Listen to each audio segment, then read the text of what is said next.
just makes no sense. Fala pessoal, sejam muito bem-vindos ao Not Soccer. Eu sou o Pente e esse é o meu último vídeo do Guia da PL da temporada 25-26. Foi uma série de vídeos que a gente fez para contextualizar todos os times que vão jogar a Premier League, que começa amanhã. Esse vídeo vai sair na quinta-feira de manhã, então será amanhã quando você estiver assistindo isso aqui. Mas antes eu queria pedir o seu like, deixe seu comentário na seção de comentários, se inscreva no canal e principalmente, se você quiser e puder, vire membro aqui do nosso canal. É uma forma de prestigiar o nosso trabalho. Você tem acesso a conteúdos antecipados, conteúdos exclusivos e você vai estar mais próximo da nossa comunidade, que é bem legal. Então, vamos lá. Não é novidade para ninguém que o Manchester City vinha de anos de bastante sucesso com o Guardiola, né? Tetracampeão consecutivo, vencedor da Premier League em 6 das últimas 7 temporadas. É um time absolutamente dominante. Mas em termos de contexto, de recorte de contexto aqui, o que eu acho que é legal a gente fazer é voltar lá para o início da era Guardiola, e eu não vou passar ano a ano, fiquem tranquilos, mas lá no início da era Guardiola, em 16, 17, a gente tem uma situação que eu acho que nunca aconteceu de forma tão semelhante, desde então, até a temporada passada, até a temporada 24-25. Eu vou tentar explicar isso de forma um pouco melhor. O primeiríssimo City de 16, 17, ele era bastante desajustado para a ideia de jogo. Sofreu em alguns momentos na temporada, terminou só em terceiro, que é curiosamente a colocação também do Manchester City na temporada passada. E aí depois, na janela subsequente, na janela de 17 e 18, eles passam por uma reformulação super importante. São investidos 317, 320 milhões de euros, além dos 216 que tinham sido investidos na primeira janela do Guardiola. Então é um período de bastante investimento para remodelar o time. E esse foi um ponto de virada do time que desemboca no que deu hoje, né? No projeto que deu hoje. Começa nesse recorte, na 17 e 18, para valer a era Guardiola, né? Vamos dizer assim, que pelo menos com uma cara de era Guardiola. E aí dali para frente o time vai sendo renovado e reforçado de forma mais gradual, enquanto vence ano após ano. O City fez sim janelas expressivas nesse período, mas nada que tivesse uma cara tão grande de disrupção. Era sempre uma cara de a gente vai fazer ajustes, a gente vai adicionar aqui e lá porque surgiu uma oportunidade. Por que eu estou falando tudo isso? Porque esse contexto mais disruptivo do começo do projeto do Guardiola, eu acho que ele faz sentido aqui nesse contexto que a gente passa, no contexto que o Manchester City enfrentou em 24-25, e eu vou explicar isso. O que é legal aqui é que tem um molho adicional também de uma camada coletiva, de uma dimensão coletiva, que ajuda a explicar também essa temporada passada. Então, se a gente voltar para a temporada 24-25, entrando no que de fato aconteceu aqui nesse período turbulento do City, o City entra na temporada com a expectativa de mais do mesmo, sendo o mesmo ganhar de novo, né? A temporada do City até começa de forma positiva, o Haaland estava muito bem, eles começam com uma sequência de vitórias, ganham com a Community Shield e tal. Essa abertura positiva é sucedida por jogos que eles empurram com a barriga, então você começa a ver que tem alguma coisa estranha, mas estão ganhando, eles só estão sendo mais ameaçados do que o normal. E aí, se eu for muito simples no recap aqui da temporada, a temporada desanda com uma lesão seríssima do Rodri. Rodri que é peça-chave, você não precisa nem que eu traga isso aqui para vocês. E também com uma disrupção do momento do Kevin De Bruyne. Ele tem uma lesão que dá um pontapé nisso, mas diferente do Rodri, não é uma lesão seríssima que mantém ele, deixa ele fora da temporada. Não é esse o caso, mas é uma temporada na qual a gente vê o KDB talvez pela primeira vez não conseguir influenciar ao nível que a gente está acostumado a ver ele influenciar os jogos, né? Isso por uma limitação física. Então, perder esses dois pilares foi muito pesado para o Manchester City na temporada, e aí o bicho pega mesmo. A eliminação da Carabao Cup, que foi para o Tottenham em outubro, no final de outubro, inaugura o que foi um período de pesadelo nessa temporada. O City teve uma sequência de 9 derrotas, 3 empates e 1 vitória em 13 jogos. É um negócio inédito na carreira do Guardiola.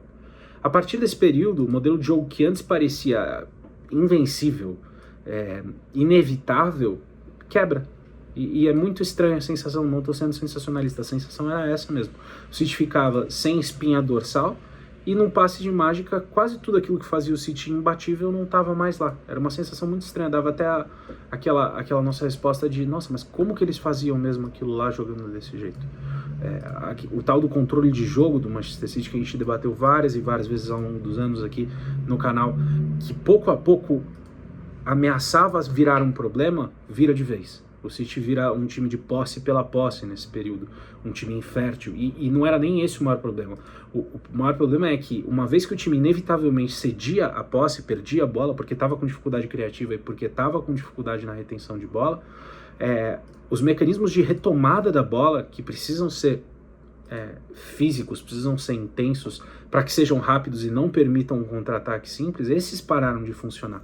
E aí é muito disso que fundamenta essa sensação que eu falei, ô louco, como que esses caras faziam isso antes? Porque de repente a gente vê qualquer time esticando uma bola no canal e fazendo contra-ataques e contra-ataques e contra-ataques que saem na cara do Ederson. Então, aí você começa a olhar os porquês disso, né? De onde vem. Você tem um Walker que, para toda e qualquer crítica que ele teve ao longo da carreira, ele historicamente permitia uma linha um pouquinho mais alta pela capacidade de recuperação dele. Ele cai vertiginosamente e sai do grupo, sai do elenco. A Key Stones, Akanji e Rubem Dias revezaram ausências ao longo da temporada. Foram 500 dias de ausência entre eles, literalmente, não estou arredondando. Uma média de 125 dias por jogador, um negócio insano, assim. Foram jogadores que efetivamente não participaram, pelo menos não de forma contínua, da temporada. O Vardiol mostrou várias fragilidades defendendo, especialmente quando ele foi empregado na lateral. O Rico Lewis nunca nem escondeu que é um jogador para o momento com bola e não para o momento sem bola. Era uma tempestade perfeita do ponto de vista defensivo, sem cobertura no meio e sem a criatividade para contrabalancear também a dinâmica do jogo, para botar medo no adversário que estava contra-atacando tão frequentemente. E aí você se coloca o elenco numa situação que ele não é feito para e nunca foi feito para. O time do City não é feito para correr para trás no desespero, cobrindo as áreas defensivas. Nessa altura aqui, a gente estava em janeiro, a diretoria responde na janela, contrata o Marmouche, o Nico Gonzalez, o Zanov e o Vitor Reis por 212 milhões de euros. Então é uma janela expressiva, especialmente se a gente pensar que é uma janela de janeiro. Resolveu? Não exatamente. O City continua irregular, continua com fragilidade, é eliminado com alguma tranquilidade pelo Real Madrid da Champions League, perde a final da FA Cup para o Palace no finalzinho da temporada, mas tem alguma melhora, né? Não resolveu, mas teve alguma melhora. O City não ficou para sempre naquela sequência lá de perder quase todos os jogos, de derrotas consecutivas e tal, e essa melhora é suficiente para colocar o time em terceiro. Então, sempre que eu falo de uma crise aqui, ou de uma temporada muito abaixo, a gente tem que relativizar e entender que a gente está falando do Manchester City, da força dominante do futebol inglês nos últimos 10 anos, né? E aí, no último vídeo que eu fiz sobre o City, eu estendi aqui uma opinião, um diagnóstico, como se eu fosse alguém para diagnosticar, mas assim, uma discussão que eu via dois problemas nessa temporada, ou duas coisas que ajudavam a gente a entender o que estava acontecendo. O primeiro é no nível individual e é o mais sério. Então, a sensação que dava os jogadores desse grupo aqui não conseguem mais satisfazer a demanda de jogo, em termos de fisicalidade, sobretudo. Então você tinha vários jogadores envelhecidos, vários jogadores com problema de disponibilidade, e a sensação é que esses jogadores já foram suficientes para isso um dia. Acho que a gente está vendo uma nova fase desses caras, e você só endereça isso com renovação de elenco, não tem jeito. O segundo fator aqui, que era de menor importância na minha cabeça, mas era presente e era importante no debate, tem até tirateima, o vídeo está aqui no YouTube se vocês quiserem ver, é que eu coloquei que, apesar desses problemas individuais, eu também esperava da comissão técnica, a gente costuma falar do Guardiola, né, mas é um grupo de técnicos, né, eu esperava da comissão técnica um pouco mais também diante dessa situação. A gente viu por muitos jogos o City entrar para jogar do mesmo jeito, tendo as mesmas tentativas e os mesmos insucessos, com os jogadores tendo as mesmas dificuldades. Então, assim, o City passou por um período não tão curto de jogos que você falava, pô, não é possível, eles vão tentar fazer isso de novo, né? Então, assim, falando do melhor técnico que eu já vi para esse tipo de time, eu acho que dá para estender alguma crítica aqui no sentido de eu esperava que a gente fosse ver alguma adaptação, alguma solução, e essa solução não veio do banco. Agora, se eu tô certo nessa discussão, a gente deveria estar vendo uma janela 25-26 muito movimentada, uma janela de muitas saídas e uma janela de muitas chegadas. É isso que está acontecendo? Não exatamente. E eu fiz de propósito, eu trouxe aqui o que era a minha opinião para a gente ver onde que eu estava pensando errado e onde que está fazendo sentido o que eu trouxe. Em termos de saídas, até aqui deixaram o clube, e eu vou falar só das peças efetivas, tá? KDB, que está sem contrato, vai para o Napoli. O Walker vai para o Burnley, ainda tinha contrato, mas vai facilitado. O Grealish sai por empréstimo para o Everton. E o Vitor Reis, que foi contratado em janeiro e não foi parte efetiva do time, de verdade, vai para o Girona por empréstimo, fica dentro do grupo City. Além deles, a gente tem notícia que Ederson e Savinho podem sair, as duas notícias são relativamente concretas. McAtee também pode sair, mas McAtee, por mais que tenha qualidade para ser um jogador de primeiro time, ele não era particularmente presente nos jogos do Manchester City. Então os principais aqui que ainda podem sair são Ederson e Savinho. De qualquer forma, fazendo a ressalva que ainda pode sair jogador, o Guardiola até fez uma fala nesse sentido, que a gente espera ter mais saídas aqui nesse final, eu vou fazer uma observação de agora. A observação de agora é que ter só 3 saídas do time principal, de fato, confirmadas, é pouco para o que eu esperava que fosse acontecer. E isso me indica, não que o City está fazendo certo ou errado, mas me indica que eles discordam talvez dessa minha opinião, que o time precisava de uma renovação profunda em termos do elenco.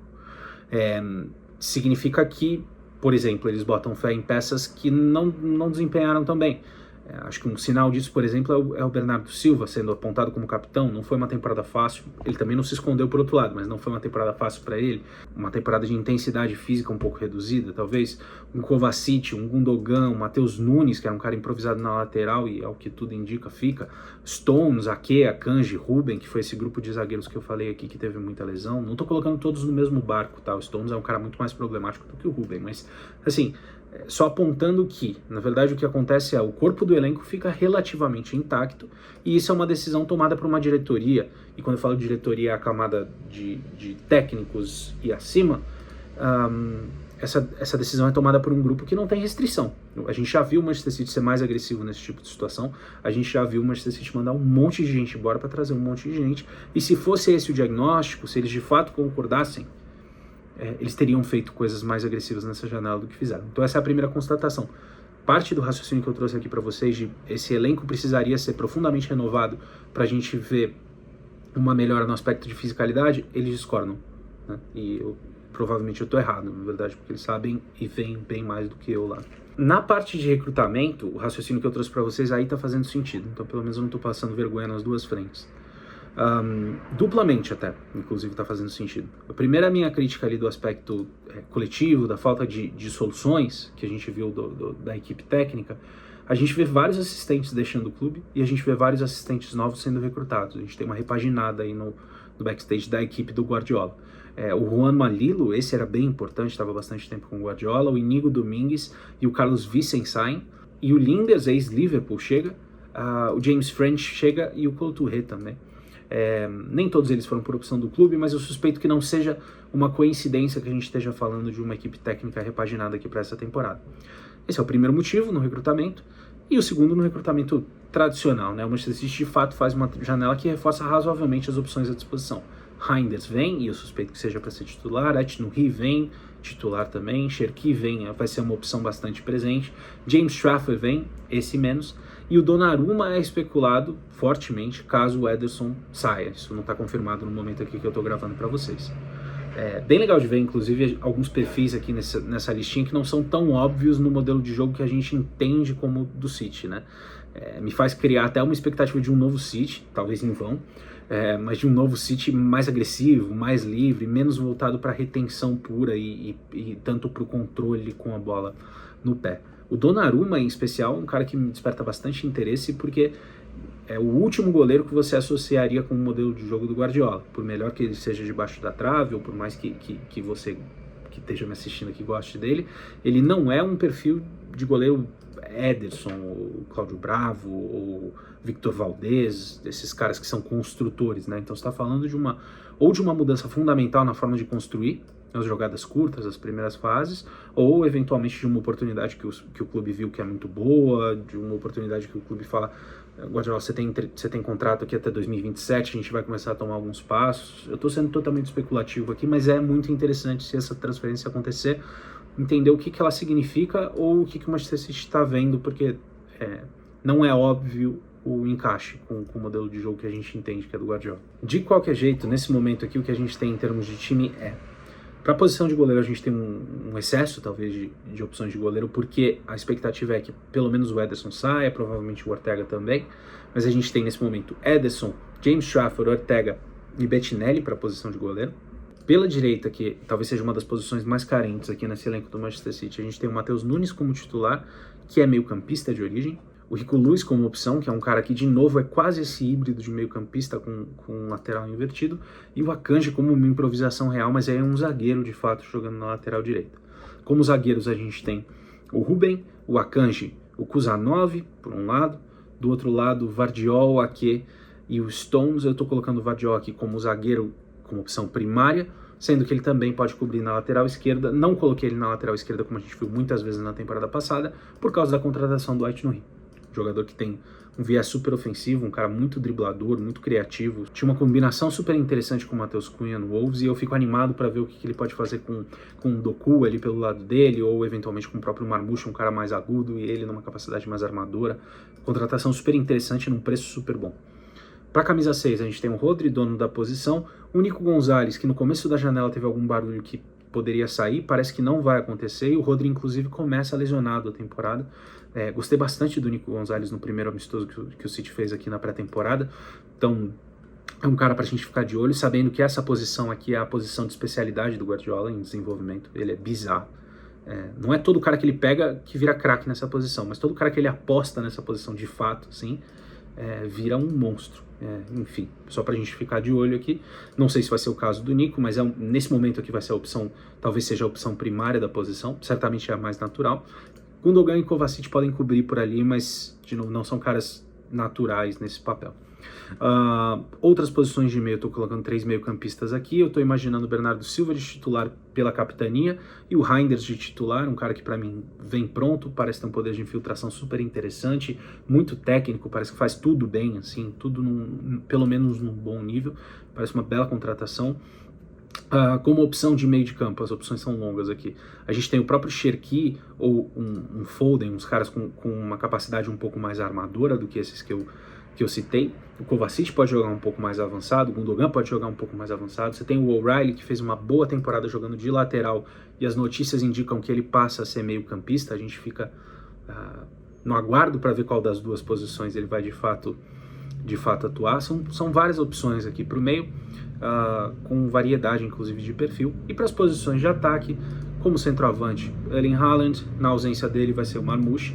Pela esquerda, eu estou colocando o Marmoush como titular, porque o Marmoush vem para ser titular desse time em algum lugar. Tá? Foi assim no amistoso de pré-temporada, então por uma conveniência aqui, por simplicidade, eu estou colocando ele nesse mesmo papel. Opção pela esquerda tem o Jeremy Doku, posição primária dele essa. Pela direita, de novo, a gente tem várias opções. Então, o Foden pode ser titular nesse time, o Cherki pode ser titular nesse time, o Doku pode ser, eu vou chamar de improvisado por lá, porque não é o ângulo natural dele. O Oscar Bob está no elenco, e ainda está no elenco o Savinho também. O Savinho, que é bem participativo nessa equação, eu deixei ele por último pela probabilidade ou pela possibilidade dele deixar o elenco. Em termos de objetivo, a gente está falando de um time que entra para disputar título, com o Liverpool e com o Arsenal. É uma projeção um pouco mais agressiva do que era nos anos anteriores, porque envolve uma aposta hoje que o Manchester City resolve situações que surgiram na temporada passada, que o Manchester City melhora com relação à temporada passada, e nesse contexto aqui competindo contra times que já foram melhores do que o City na temporada passada. Mas eu acho uma tese razoável. O holofote dessa temporada, na minha cabeça aqui, vai bastante para a equipe técnica e para as decisões que a diretoria tomou. Lembrando que eles fizeram esse planejamento aqui nesse elenco. O City não tinha restrição orçamentária, o City poderia ter investido em nomes mais pesados, optou por diversificar talvez esses investimentos ao longo da janela de janeiro e daqui. Então é uma diretoria que operou como quis, eu vou chamar assim, né? E eu acho que agora vem o peso da cobrança. Se a gente acreditar que a solução coletiva vai vir do banco, né, da equipe de técnicos, eu acho que o City é candidatíssimo. É um time que cansou de provar pra gente que é muito forte nessa liga. Se a gente não acreditar, a gente está falando de um outro tipo de temporada, onde talvez o City sofra como sofreu na temporada passada.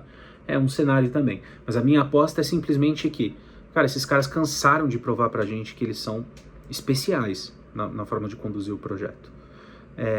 Eu estou apostando aqui, eu estou imaginando aqui para o meu palpite que eles voltam a esse patamar, e voltando a esse patamar eu acho que não é uma viagem colocar o City nessa conversa. Eu espero que vocês tenham gostado. Eu me despeço aqui do Guia da PL. Fiquem com a gente nas lives toda segunda e quinta-feira falando da rodada que foi e da rodada que será. Um grande abraço para vocês e até a próxima.